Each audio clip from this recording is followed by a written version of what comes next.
The United States approved arms sales to NATO allies increased dramatically in 2021 compared with 2022 as the war between Russia and Ukraine prompted the bloc's member states into purchasing more weapons. By some estimates, military spending by the United States and its allies is growing at a level without precedent since the end of the Second World War.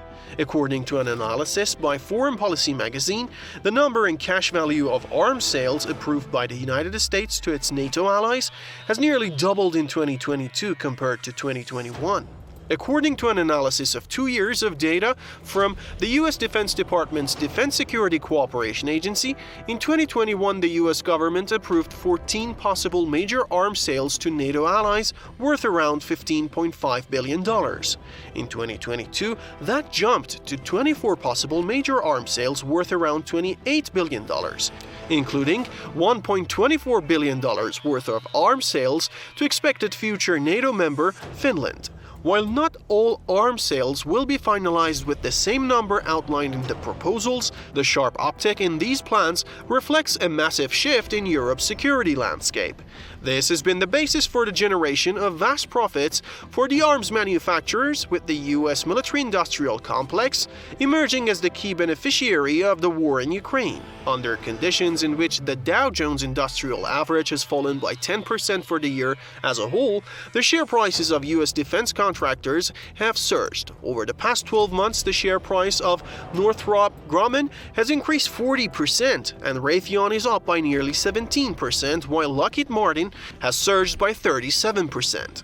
Some of the approved U.S. arms sales in 2022 were years in the making, such as Germany's plan to purchase F-35 fighter jets in a deal worth around $8.4 billion. But many other major arms sales were rushed after the war broke out in Ukraine, as European countries on NATO's eastern flank dashed to bulk up their own military capabilities in an effort to backfill the equipment they shipped to Ukraine and deter Moscow. The United States has already approved plans to sell HIMARS launchers to Estonia and Lithuania, and a similar plan for Latvia is expected to be announced within a matter of months. The major European powers are surging their military spending, with 10 NATO members spending more than 2% of GDP on weapons this year, up from 4% in 2014.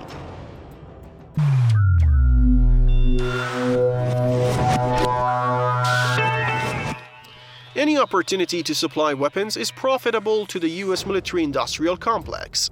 This incentive is enough for perpetuating the Ukraine conflict. Lockheed Martin, the United States' largest military contractor, had booked more than $950 million worth of its own missile military orders from the Pentagon, in part to refill stockpiles being used in Ukraine. The Army has awarded Raytheon Technologies more than $2 billion in contracts to deliver missile systems to expand or replenish weapons used to help Ukraine. Since the beginning of the conflict in February 2022, media attention has regularly focused on the military assistance provided by states to bolster Ukraine's war effort, with NATO members delivering almost $40 billion in military aid. To date, the United States and its allies have provided Ukraine with over 100 million rounds of small arms ammunition, over 1 million rounds of artillery ammunition, and over 100,000 tank rounds. This is in addition to providing Ukraine with some of the most advanced weapons in the U.S. arsenal, including the Paladin armored gun, the Patriot anti-aircraft systems, the HARM anti-radar missile, and Harpoon anti-ship missile. But this is only the beginning. U.S. Army Secretary Christine Wormuth told The Times that the U.S. Army has been working closely with the arms manufacturing industry to both increase their capacity and also the speed at which they are able to produce. Yet, from numerous perspectives, when viewed from a bang-per-buck perspective, U.S. and Western support for Ukraine is an incredibly cost-effective investment. In July, Ukrainian Defense Minister Oleksiy Reznikov said that his country is now essentially a testing ground. Many weapons are now getting tested in the field in real conditions of battle against the Russian army. He even invited arms manufacturers to test new products there. To sum up, the Ukraine war has provided a perfect opportunity for the US and its military-industrial complex to first test their products in the battlefield, second, to market them for Europeans, and last but not least, to sell more and more arms, making them the real winner